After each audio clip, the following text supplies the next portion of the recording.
Esta prédica me tocó y confrontó como hace tiempo no me sentía. Gracias a Dios que usa a sus siervos y levanta pastores de tanta bendición como este pastor. Tal vez no lea este mensaje, pero le agradezco tanto el haberse dejado usar por Dios para hablar a mi vida. Que el Señor lo bendiga inmediatamente. Gracias, Pastor Juan Carlos Harrigan, por ser el puente que nos acerca más a la sabiduría y al amor de Dios. Sus predicaciones no son simplemente palabras, sino destellos de luz que iluminan el alma, despertando una fe profunda y un agradecimiento sincero. A través de cada enseñanza, siento que Dios me habla directamente, guiándome y dándome fuerzas para enfrentar cada desafío de la vida. El pastor no es solo un maestro, sino un guía que nos lleva más cerca del amor y el propósito que Dios ha preparado para cada uno de nosotros. Que Dios siga bendiciéndolo y usándolo como una herramienta poderosa, para que continúe tocando la vida de tantas personas, trayendo luz, fe y esperanza. Le envío mi más sincero agradecimiento y que Dios lo acompañe en este camino sagrado. Esposas, y para mí ha sido un gran placer. Me han servido como si fuera un rey y simplemente soy un esclavo de Cristo, pero me han servido de manera extraordinaria, de manera que Raudel, a Mauri, que anda por ahí, gracias, y todo sucede, que de alguna manera lo han hecho posible. Permítame orar y dirigirme a nuestro Dios antes de seguir dirigiéndome a ustedes. Padre, gracias por la oportunidad de poder estar en este lugar. Tú lo has hecho posible. Señor, nosotros estamos aquí a tu convocatoria, pero tú nos convocas primariamente para encontrarte con nosotros. De manera que yo te pido en el nombre de Cristo que tú nos dé un encuentro contigo por medio de tu palabra, en el poder de tu Espíritu, para tu gloria. Que cada uno de nosotros pueda escuchar tu voz, que de alguna manera tú puedas desplegar tu gloria sobre nosotros, y que cuando tu voz haya sido oída, nosotros podamos rendir nuestras voluntades a ti. Señor, usa a tu siervo, dale lo que él no tiene para hacer lo que él no puede, y ayúdame a depender de tu Espíritu en esta hora. Te lo pedimos en el nombre precioso y glorioso de nuestro Señor Jesucristo. Amén. Amén. Aquellos de nosotros que hemos estado haciendo consejería por algún tiempo, nos ha tocado oír en múltiples ocasiones expresiones de este tipo. Pastor, estoy aquí debido a la situación de mi matrimonio y ya yo no sé qué hacer. Mi cónyuge no quiere cambiar, ¿qué hago?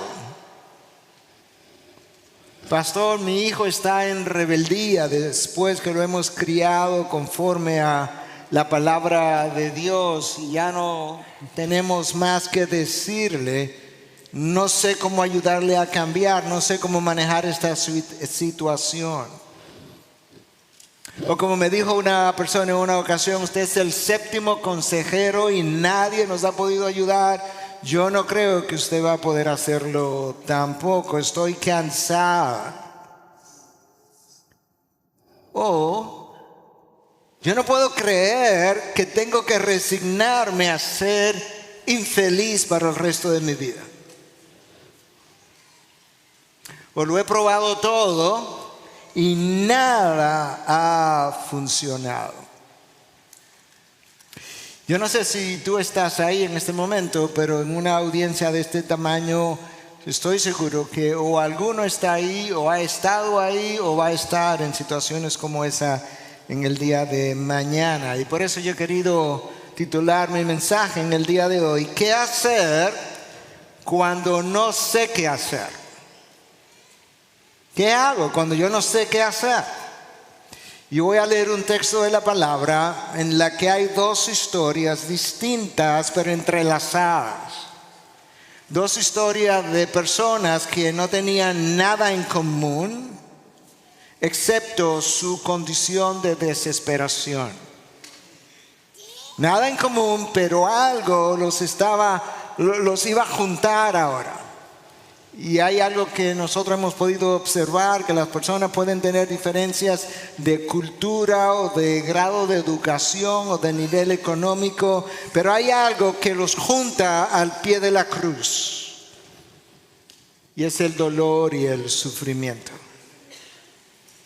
Y eso es lo que nosotros vamos a ver en la historia de hoy. La historia se encuentra en el Evangelio de Marcos, capítulo 5, versículo 21 al 36. Yo quisiera leerte la palabra de Dios, y al leer la palabra de Dios y exponerla, estamos trillando sobre terreno santo. Cuando Jesús pasó otra vez en la barca al otro lado, se reunió con una gran multitud alrededor de él y se quedó junto al mar.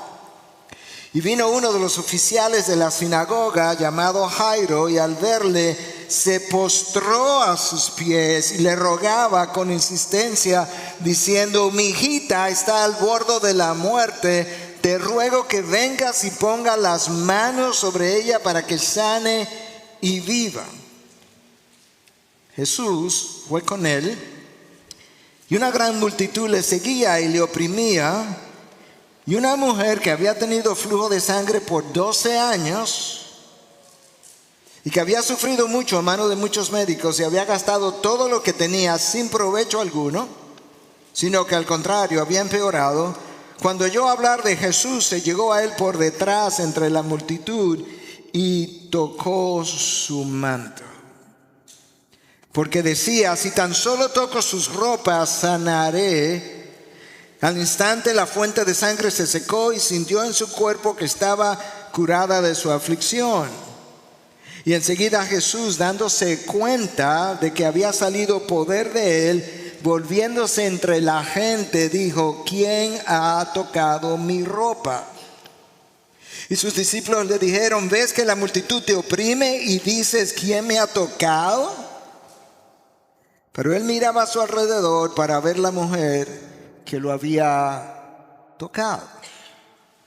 Entonces la mujer, temerosa y temblando, dándose cuenta de lo que había sucedido, vino, se postró delante de él y le dijo toda la verdad. Marca eso, le dijo toda la verdad. Y Jesús le dijo: hija, tu fe te ha sanado, vete en paz y queda sana de tu aflicción. Mientras todavía estaba hablando, vinieron de la casa del oficial de la sinagoga diciendo: tu hija ha muerto, ¿para qué molestas aún al maestro? Pero Jesús, oyendo lo que se hablaba, dijo al oficial de la sinagoga: no temas, cree solamente. Y no permitió que nadie fuera con él, sino Pedro, Jacobo y Juan, el hermano de Jacobo. Fueron a la casa del oficial de la sinagoga, y Jesús vio el alboroto y a los que lloraban y se lamentaban mucho. Y entrando les dijo: ¿por qué hacéis alboroto y lloráis? La niña no ha muerto, sino que está dormida. Y se burlaban de él. Pero él, echando fuera a todos, tomó consigo al padre y a la madre de la niña y a los que estaban con él, y entró donde estaba la niña, y tomando a la niña por la mano le dijo: Talita cumi, que traducido significa: niña, a ti te digo, levántate. Y al instante la niña se levantó y comenzó a caminar, pues tenía 12 años. Y al momento se quedaron completamente atónitos. Entonces les dio órdenes estrictas de que nadie se enterara de esto. Y dijo que le dieran de comer a la niña. Que hay dos historias entretejidas, como dijimos al principio. La historia de la hija de Jairo, que tiene 12 años, y la historia de una mujer que tiene también 12 años, pero sangrando. Ninguno de los dos sabía qué hacer. Jairo tenía una hija al borde de la muerte, y en momentos cuando no había medicina posible, ¿qué hago? Y la mujer con un flujo de sangre por 12 años había visto todos los médicos posibles o curanderos sin encontrar sanación, lo había gastado todo. De hecho, el texto dice que en vez de mejorar, ella estaba peor. Y vinieron a Jesús como último recurso, que es como lamentablemente frecuentemente ocurre. Y si el maestro no puede hacer nada por la hija de Jairo, ella va a morir. Pero si el maestro no puede hacer nada por esta mujer que tiene 12 años sangrando, lo más probable que ella vaya a morir, porque tú no pasas 12 años sangrando sin que te debilites profundamente y sin que desarrolle una anemia suficientemente grande como para terminar con tu vida. Lucas nos dice que la hija de Jairo tenía 12 años y la mujer tenía 12 años sangrando, de manera que el año que la niña nació es el año cuando la mujer comenzó a sangrar.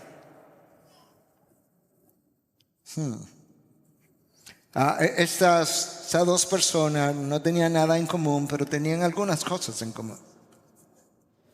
Cuando Jairo llega a donde Jesús, ¿tú recuerdas lo que pasó? Él se postró, cayó delante de él de rodillas. Cuando la mujer llegó donde Jesús, ella no llegó de rodillas, pero ella terminó de rodillas, dice la historia.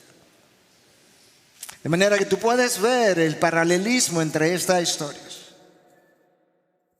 Y lamentablemente muchas veces la única forma de hacernos doblar las rodillas delante de Dios es a través del dolor y el sufrimiento. El dolor y el sufrimiento tienen la capacidad de doblegar nuestros egos, orgullosos, insensibles. Y a la verdad, hermano, que de rodillas es la única posición segura de acercarnos delante de Dios. Y cuando digo de rodillas, no necesariamente hablo de físicamente de rodillas, pero por lo menos internamente de rodillas. De hecho, eso me recuerda una historia que había olvidado hasta este momento de un par de personas que pagaron dinero a un escalador profesional para llegar hasta la cumbre, ¿verdad?, del monte Everest, el monte más alto de la Tierra. Y en un momento dado se pararon como un pequeño planito y la persona que estaba acompañado del profesional en ese momento quiso pararse para tomar una foto y de repente él lo aló hacia abajo y cayó de rodillas, y cuando él lo vio sorpresivamente le dijo: en este lugar de rodillas es la única posición segura debido a la fortaleza de los vientos. Y la única posición segura delante de Dios para que Él nos oiga es humillados delante de Él. Y de rodilla simboliza eso. Ninguno de estos dos personajes, ni la mujer ni Jairo, vinieron demandando un milagro. Ellos vinieron con un corazón contrito, humillado, y es la manera de acercarnos a Dios. De otra forma, mi actitud no es bendecida. Yo necesito un corazón contrito, un corazón humillado. Ahora trata de ponerte en ese lugar, ¿ok? Tu hija está muriendo. Tú vienes ansioso donde el maestro, le dices cuál es tu condición, tú estás desesperado y sabes que el texto, tú caes de rodilla y el texto dice que Jesús fue con él. Ven y ponle la mano a mi hija para que ella sane. Jesús accede y el texto dice que él comenzó a caminar con él. Ya va en camino a su casa y de repente viene una mujer por detrás, lo toca y Jesús se detiene a preguntar: ¿quién me tocó? Los discípulos le dijeron, tú ves que la multitud se está agolpando sobre ti, te está tocando y tú preguntas que quién te tocó. Es como quien dice: ¿a quién se le ocurre? Si esos fueron sus discípulos, imagínate lo que Jairo debió haber estado pensando. Vamos camino a mi casa y ahora te va a parar. Yo no sé si mi hija va a estar viva cuando regresemos. Te va a poner a hablar ahora con alguien. Que una mujer te tocara, ¿qué importa quién te tocara? Mi hija se muere. Yo creo que si Jairo no se quejó, es porque él sabía que dependía de Jesús y no quería arriesgar su posible milagro. En eso, Tienes que imaginarte, colócate ahí, colócate en los zapatos de Jairo. En eso vinieron de la casa del oficial de la sinagoga y le dijeron, tu hija ha muerto. ¿Para qué molestas al maestro todavía?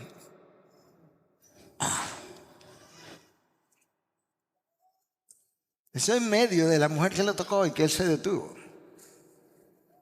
Yo no sé si podían haber palabras más insensibles para comunicarle a Jairo que su hija se murió. Diciéndole, ¿y tú todavía estás molestando al maestro? ¿Te imaginas la cara de Jairo? ¿Te imaginas Jairo? Yo no lo puedo creer. 12 años. Íbamos camino hacia allá. O pensando, ¿esa es la forma de darme la noticia diciéndome que estoy molestando al maestro? ¿Y ahora qué hago? Yo no sé qué hacer. Pausemos por un momento y hagamos la pregunta. Hasta ahora, ¿qué hemos aprendido de la historia? Bueno, número uno, cuando yo no sé qué hacer, por lo menos yo sé dónde ir. Donde el maestro. Número dos, cuando voy donde el maestro, yo necesito ir con un corazón contrito y humillado. No cuestionando, no demandando. ¿Sabes qué? A una segunda persona de la Trinidad, cuando fue a pedirle algo a su padre en Getsemaní, se arrodilló. Esa es la forma de decir, yo me someto, Dios, a tus designios. Jesús se arrodilló. En tercer lugar, cuando Dios parezca entretenido, como que no te está haciendo caso, como le pareció a Jairo, probablemente recuerda que Dios sabe lo que está haciendo, nunca ha cometido un error y nunca va a cometer uno. Número 4, a Jesús nunca está deprisa. No lo estuvo con Jairo, no lo estuvo cuando le avisaron que Lázaro estaba muy malo, estaba grave y se tomó 2 días más para llegar. De manera que cuando Jesús parezca que no está haciendo nada en tu vida, recuerda, Él nunca ha estado deprisa. Y no lo va a estar con tu caso o con el mío. Número 5, 6, 7, no sé, ya me perdí. Cuando Jesús parezca, tú estás orando, que no te está haciendo caso, recuerda, la primera vez que se lo dijiste, Él no se estaba enterando en ese momento de tu situación. Él estaba al tanto de tu condición.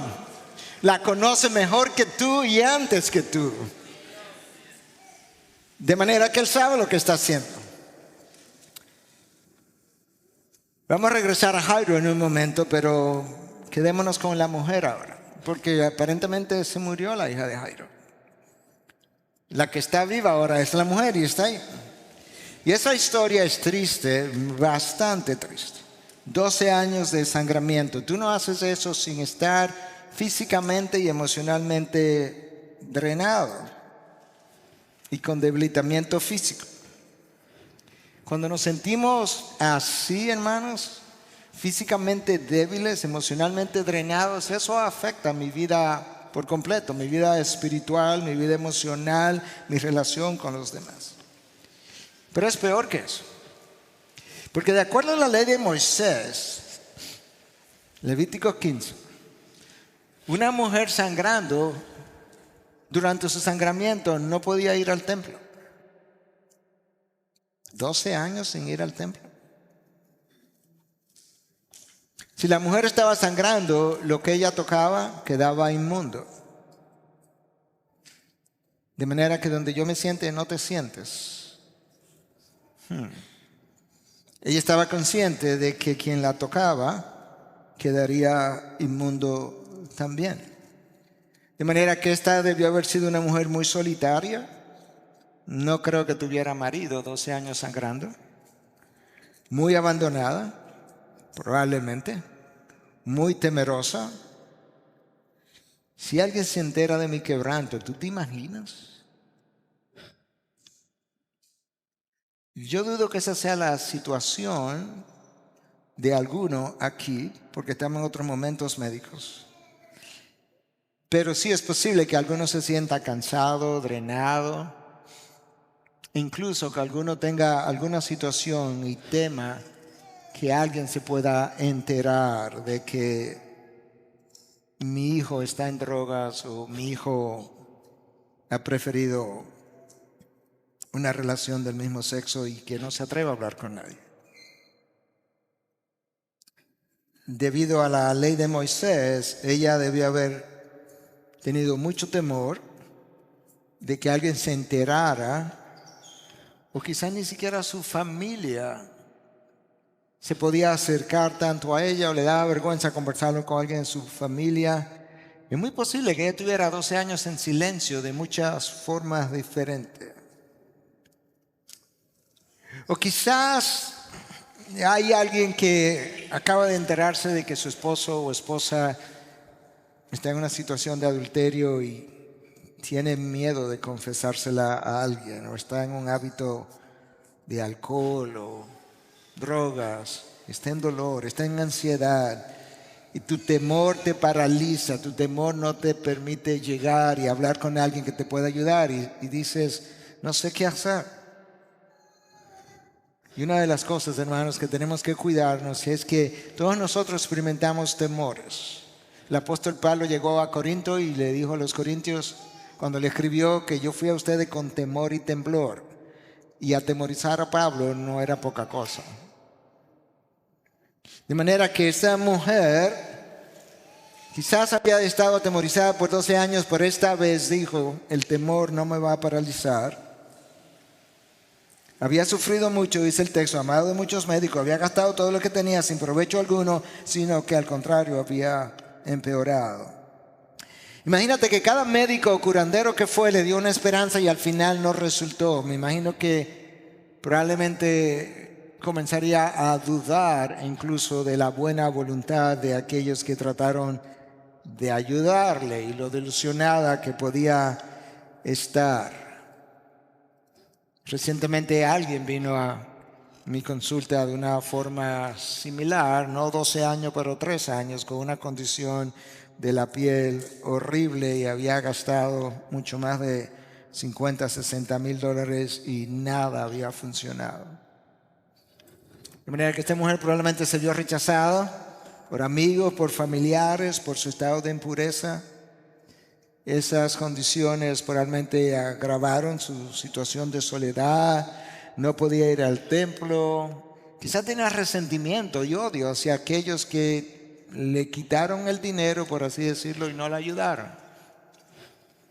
Quizás tenía sentimientos de ira contra mucha gente que quizás pudieron haberse enterado de sus familiares acerca de su condición y que se mantuvieron a distancia, o de aquellos que no tuvieron compasión. Ya no tenía más que hacer.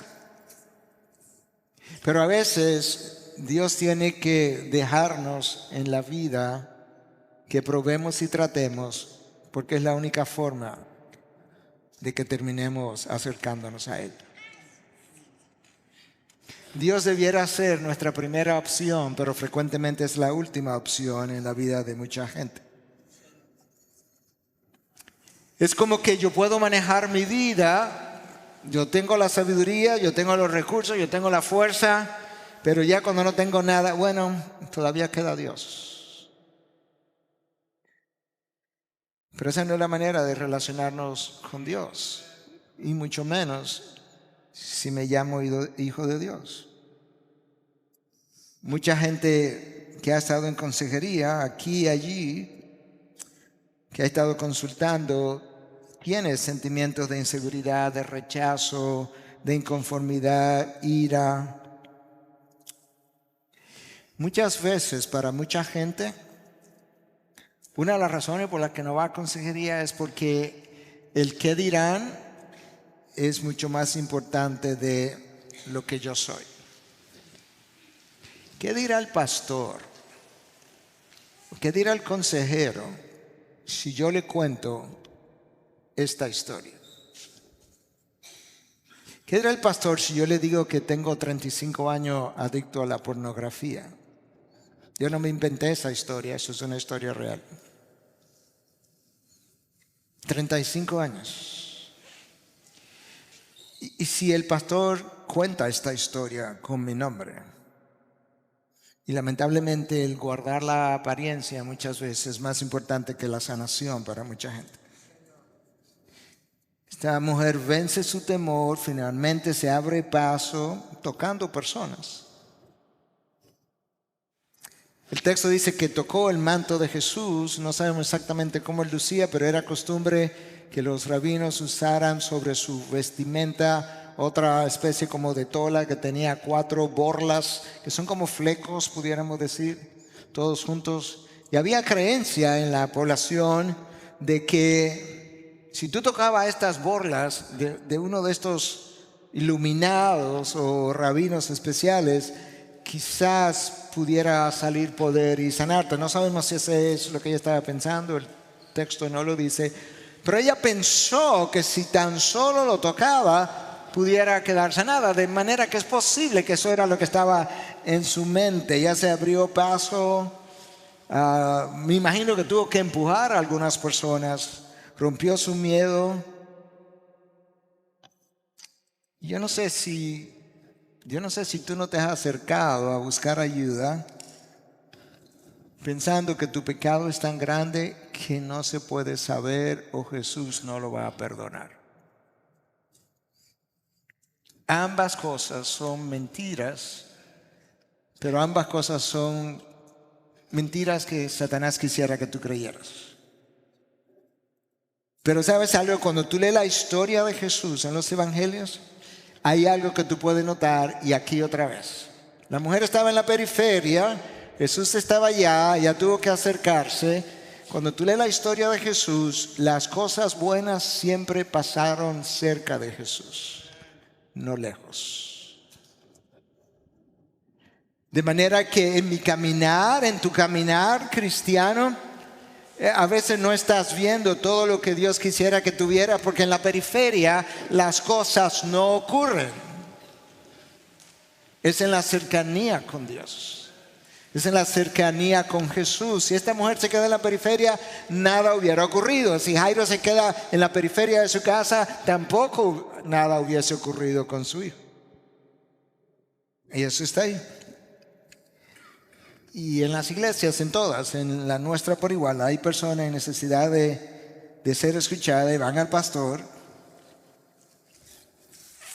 Y esto es lo que ocurre. Yo prediqué en una ocasión este mensaje en mi iglesia, con diferencias, pero lo prediqué. Y al otro día yo recibí una llamada para una consejería de parte de una persona. Y la persona me dijo: pastor, cuando usted predicó, cuando usted terminó, yo comencé a acercarme, tenía temor de acercarme, y usted estaba aquí y yo llegué donde usted y no me atreví a hablar, iba pasando, ya lo iba a dejar atrás, pero usted me vio y me llamó. Y cuando me llamó, yo me atreví a decirle que necesitaba hablar con usted. Quizá esta mujer venía acercándose a Jesús y a lo mejor en el temor quizá le iba a pasar de largo, pero de repente se atrevió y tocó su manto y quedó sana. Esa persona que vino a consejería en nuestra iglesia me dijo: pastor, múltiples veces yo me acerqué, pero cuando me acercaba tenía temor de contarle lo que tenía que contarle y pasaba de largo. Y pensaba, no, la próxima vez. Yo no sé si tú eres una de esas personas, pero tú tienes que abrirte paso entre la multitud y tienes que venir cerca de Jesús. La indisposición de buscar ayuda muchas veces no es más que el temor de a qué voy a tener que enfrentarme. Porque para yo cambiar, yo voy a tener que enfrentar cosas que muchas veces no queremos enfrentar. Esta mujer tuvo que sobreponerse al temor de ser descubierta, de ser rechazada.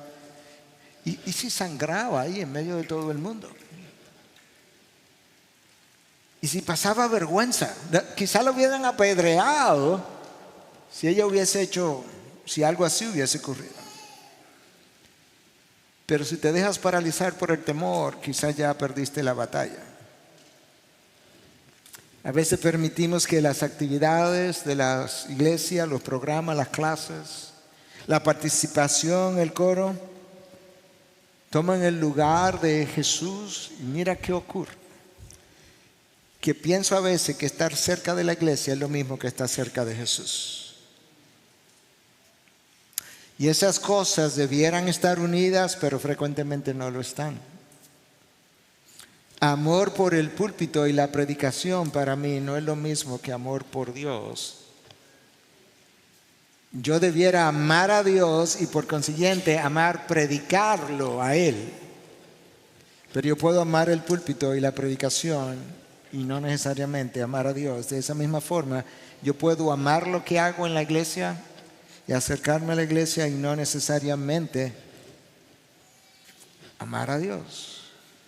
Cuando eso ocurre, yo he hecho un cambalache de posición y he colocado el ministerio en el lugar de Dios y a Dios en el lugar del ministerio en vez de estar al revés. Santiago nos dice en 4:8, o Dios nos dice a través de Santiago 4:8, acercaos a mí y yo me acercaré a vosotros. En otras palabras, hay algo que a ti te toca hacer, hay algo que a mí me toca hacer. Y hermanos, cuando te acerca, cuando Jairo se acercó y esta mujer sangrando se acercaron, ellos no sabían lo que iba a pasar, pero yo te garantizo que algo bueno va a pasar. Porque Jesús no sabe hacer otra cosa que no sea dar dádivas de bendición. Y sus bendiciones acontecen cerca de Él, no lejos. Clamar a Dios mientras vivo lejos de Él no va a funcionar, hermanos. No va a funcionar porque Dios sabe que no te bendice.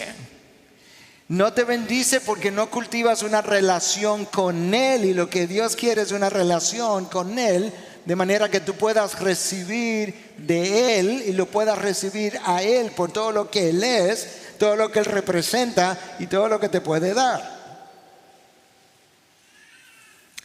Lejos no debemos esperar mucha cosa. Y hermanos, puedo vivir cerca de la iglesia y lejos de Dios. En el retiro de pastores que tuvimos le conté, no voy a hacer las historias aquí en virtud del tiempo, pero le conté de dos pastores que uno me vino a visitar, el otro me pidieron que aconsejara. Uno de 10 años en el púlpito, que al final de la entrevista y una semana después me confesó que él no era cristiano. El otro de 30 años en el púlpito. Cuando yo le pregunté, pastor, mire, yo le voy a preguntar con respeto, y de verdad con respeto, la pregunta es ofensiva, pero yo no quiero ofenderlo.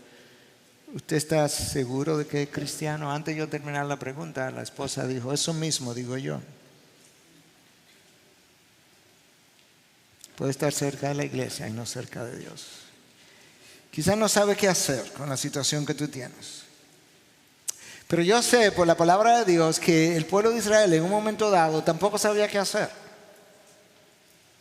Y ellos vinieron donde Dios, venía una gran cantidad de gente de amonitas y moabitas, se habían reunido contra ellos y el grupo que ellos tenían en ese momento para pelear era mucho más pequeño. Y escucha cómo el pueblo respondió cuando ellos no sabían qué hacer. De hecho, en la oración que hicieron a Dios le dijeron exactamente eso, no sabemos qué hacer. Te la voy a leer, 2 Crónicas 20:12. Porque no tenemos fuerza alguna delante de esta gran multitud que viene contra nosotros, escucha, y no sabemos qué hacer. Pero escucha ahora cómo termina la oración. Pero nuestros ojos están vueltos a ti. Yo no sé cuál es tu situación. Ve donde Dios, dile, Señor, yo no sé qué hacer, pero yo vengo y pongo mis ojos en ti, mi confianza en ti, para que hagas como tú entiendas que yo necesito que se haga en mi vida. Quizás le puede decir como el mismo Jesús dijo: este es mi deseo, que pase esta copa de mí, pero que se haga tu voluntad y no la mía. El pueblo judío en ese momento confesó su debilidad, su incapacidad para lidiar con el problema y le dijo: Señor, como no sabemos, este es el problema, dinos, haz, resuelve. Y ahí muchas veces comienzan nuestros problemas, y es que nuestro orgullo frecuentemente no nos deja decir: es que no sabemos. Pensamos siempre que sabemos, pensamos siempre que entendemos qué es lo próximo. Y probamos esto y probamos aquello que entendemos conforme a nuestra propia sabiduría pudiera resolver el problema, pero el problema no se resuelve. El pueblo judío oró, ayunó intensamente esperando una respuesta. Quizás tu cónyuge, quizás tu hijo, quizás una situación personal de otra índole, quizás tú no sabes cómo se va a resolver, pero Dios sabe. Pero en ocasiones, la razón por la que el problema no se acaba de resolver es la manera de cómo Dios está alimentando tu fe, cómo Dios está fortaleciendo la relación con Él, que ha estado muy débil. Quizás las condiciones de la sociedad alrededor tuya, tú la ves como la veo yo, y a veces son intimidantes, pero Dios sabe. Esta mujer podía seguir buscando otro médico, pero aparentemente ya no quedaba ninguno. Otra sanación, y vino a Jesús. La mujer quería sanar, tomó la responsabilidad, venció el temor, se acercó a Jesús. ¿Tú sabías que hay personas que no quieren sanar? Rápidamente, mire esta historia. En el Evangelio de Juan, capítulo 5, Jesús se encuentra con un paralítico. Le dice: ¿cuántos años tienes así? 38 años. Escucha la pregunta de Jesús: ¿tú quieres sanar? ¿Qué clase de pregunta es esa? Que si yo quiero sanar, como dirían en inglés, ¿are you kidding me? Tú me estás relajando. Pero a veces las circunstancias en las que nosotros estamos nos producen ganancias secundarias, y no las quiero perder. Y quisiera quedarme con mi ganancia secundaria, pero si resuelvo el problema, se fueron las ganancias secundarias. Pero esta mujer quería sanar, y ella se acerca. Jesús pregunta: ¿quién me tocó? Escuche el texto. Él miraba a su alrededor para ver la mujer que le había tocado. Entonces la mujer, temerosa y temblando, dándose cuenta de que le había sucedido, o de lo que había sucedido, vino y se postró delante de él. Tomó responsabilidad. Viste, estaba temblorosa y temerosa. Muchas veces nosotros no queremos estar en esa situación, pero ella finalmente vino y se postró delante de él. Aparentemente la mujer pensaba hacer esto: lo toco, me sano y me voy. Y Jesús dice: así no, porque las obras de Dios es para darlas a conocer, de manera que tarde o temprano otros puedan venir a Él también. ¿Y notaste que más el texto nos dice? Que cuando ella se postró, ella le dijo toda la verdad. No es la mitad de la verdad, no, toda la verdad. Ella se iba a retirar, pero no iba a haber testimonio. Tú y yo estamos leyendo 2000 años después el testimonio de lo que ocurrió. Si ella, perdón, se iba en silencio. Estoy recuperando de una influenza todavía, así que perdonen. Si ella se hubiese ido en silencio, hoy tú y yo no tendríamos historia para hablar. Por lo menos esta. Y muchas veces Dios obra así, como la situación es vergonzosa de mi matrimonio, de mi hijo o de nosotros mismos. No queremos decirle nada a nadie. Hermanos, no. Cuando Dios obra en mi vida es para que yo cuente las obras de Dios en mí. Nuestra vergüenza no puede seguir preocupándonos más que la gloria de Dios. Vienes a Jesús, le cuenta toda la verdad y ella le dice, tu fe te ha sanado, vete en paz y queda sana de tu aflicción. Pero ¿tú viste cuándo fue que él dijo esto? Después que ella le dijo toda la verdad. Ella se quería ir en silencio, como los 9 de los 10 leprosos hicieron. Jesús sanó 10 leprosos y uno vino para darle gracia y los otros 9 se fueron. Y Jesús dijo, no eran 10. ¿Y los otros dónde están?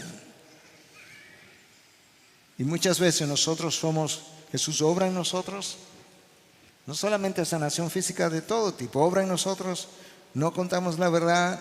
Y como no contamos la verdad, tampoco estamos dando gracias a Dios por lo que Él hizo en nosotros. Y ella quedó sana de su aflicción. Hermanos, no podemos decir la mitad de la verdad y esperar que Dios obre su poder. A veces decimos la verdad, pero le agregamos cosas para que luzca mejor y la convertimos en una mentira. Y la verdad es que no dijimos solamente la verdad. La mujer dijo toda la verdad y Cristo obró. Escucha las palabras de Cristo. Hija, tu fe te ha sanado. Vete en paz y queda sana de tu aflicción. Mientras todavía estaba hablando, vinieron de casa del oficial de la sinagoga. Vamos a recoger la otra historia. Tu hija ha muerto. ¿Para qué molestas aún al maestro? Pero Jesús no era tan insensible como estas personas. Le dice, oyendo lo que se hablaba, dijo el oficial de la sinagoga, no temas, no temas, cree solamente. Tú puedes creer que el mandato más frecuente en toda la Biblia es ese, no temas. La primera experiencia de temor ocurrió en el jardín del Edén. Tan pronto Adán y Eva comieron de la fruta, tuvieron temor y se escondieron. Tememos a perder el nombre, la reputación, la posición, la vergüenza, hacer el ridículo, lo que otros piensen de nosotros. El temor no nos deja confiar ni de buscar a Jesús. A Jairo Jesús le dice, no temas, cree solamente. El temor es el peor enemigo de la fe. Es la fe la que cura mi temor. Muchas veces nos comportamos como creyentes incrédulos. Creyentes incrédulos. Eso fue exactamente la queja de Jesús con sus discípulos. Oh, hombres de poca fe, ¿hasta cuándo tendré que estar con ustedes? Como quien dice, ¿hasta cuándo tengo que estar con ustedes para curarlos? Y la incredulidad alimenta mi temor. Yo no sé si Jairo creyó ahí mismo, pero parece ser, pero si no creyó, pronto iba a creer. Porque sus ojos iban a ver. Y había mucho alboroto, dice el texto, como era típico de los funerales. A veces contrataban incluso lloronas para que lloraran. Eso pasaba en mi país años atrás, me cuentan, en los campos.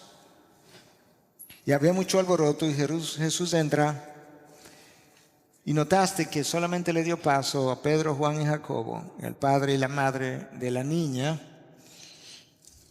Una cosa extraordinaria iba a pasar. Jesús, que representa la vida, iba a entrar a la habitación y cuando la vida se hace presente, la muerte huye. Cada funeral que Cristo asistió, la muerte salió corriendo y el muerto vivió. Eso es una gran realidad. La tumba vacía está ahí para dar testimonio. Talita Kumi.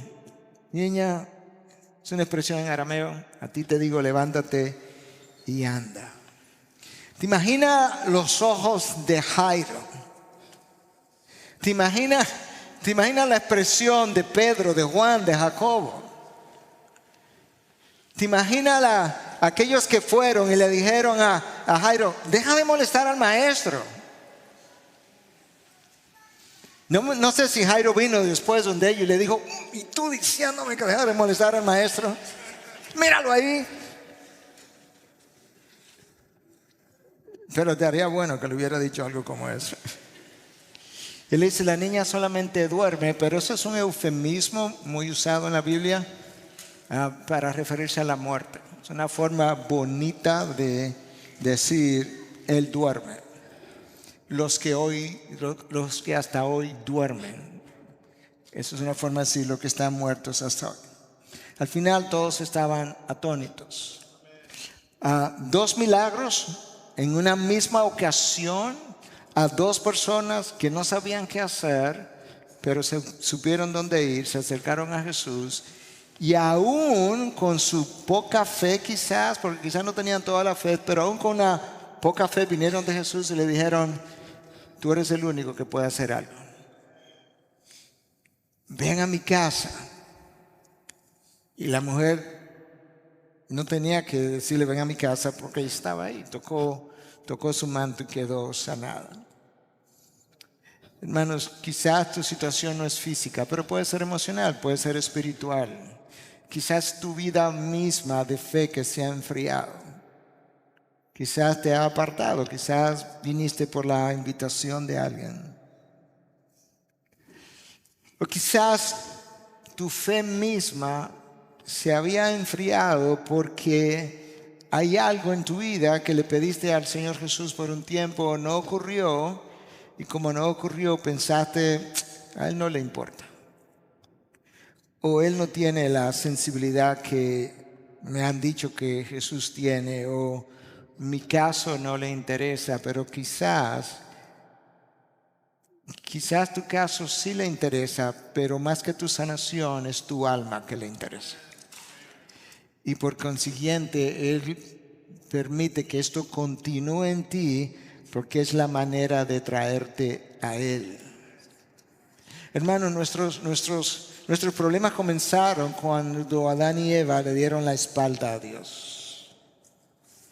Y Dios entonces los expulsó del Edén. Nosotros todavía estamos fuera del Edén porque el Edén representaba la presencia de Dios. Estamos en el reino de Dios si hemos creído, pero cuando digo que estamos fuera del Edén me refiero a que estamos como transeúntes en el exilio, regresando a lo que fue una vez el Edén, la presencia de Dios, hasta que lo veamos cara a cara. Ahí se resolverán todos nuestros problemas.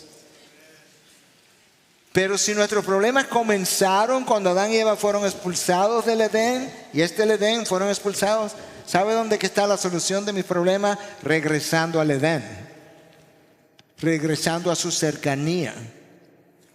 Porque si algo va a ocurrir en mi vida, va a ser cerca de Jesús, no lejos de Jesús.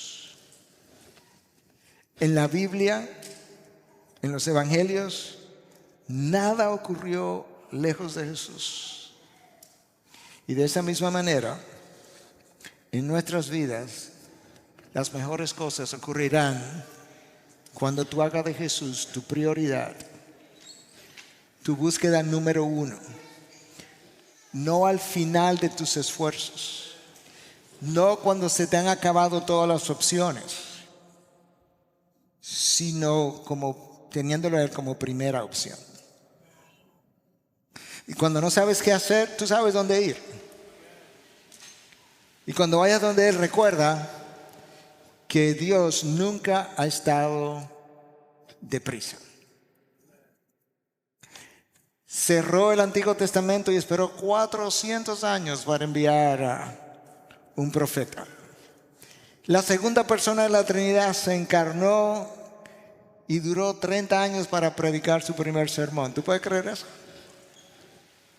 Si naciera hoy, nosotros estuviéramos diciéndole a los 15 años, vete a predicar, tú tienes los dones, tienes el talento, tienes el llamado, ¿qué espera? ¿Tú sabes lo que Él dijo? Mi hora no ha llegado. En otras palabras, la necesidad no constituye el llamado de Dios. No. Solo el llamado de Dios constituye el llamado de Dios. Por eso Él fue a la piscina de Bethesda y encontró cientos de enfermos y sanó a uno. Si había alguien con el poder y la autoridad de decir, queden sanos todos, era Jesús. Y al final de sus días, cuando tú leas Juan 17, tú no lees que Jesús dijo, Padre, gracias porque sané a todos los enfermos. No, porque Él no lo hizo. Padre, gracias porque le di de comer a todo el mundo. No, porque Él no lo hizo. Dos, pudo haber puesto una panadería en Jerusalén o en Galilea, pero solamente 2 días le dio de comer. Pero oye lo que sí dijo. Padre, gracias porque yo hice conforme a como tú me mandaste. Solo el llamado de Dios constituye el llamado de Dios. Pero esas cosas se aprenden y se creen en la cercanía de Jesús, no en la lejanía. Quiera Dios usar su palabra en esta mañana para tocar tu vida, tocar tu mente, para acercarte a Él, para recordarte que Él es la fuente de tu gozo, de tu satisfacción. Él es el propósito de tu vida. Hermanos, Dios no quiere ser algo importante en tu vida. Dios no quiere ser la cosa más importante en tu vida. Dios quiere ser tu vida. De manera que tu vida gira alrededor de Él. Él es el eje sobre el cual debe girar mi vida. Nosotros en Él nos movemos, respiramos, vivimos, existimos.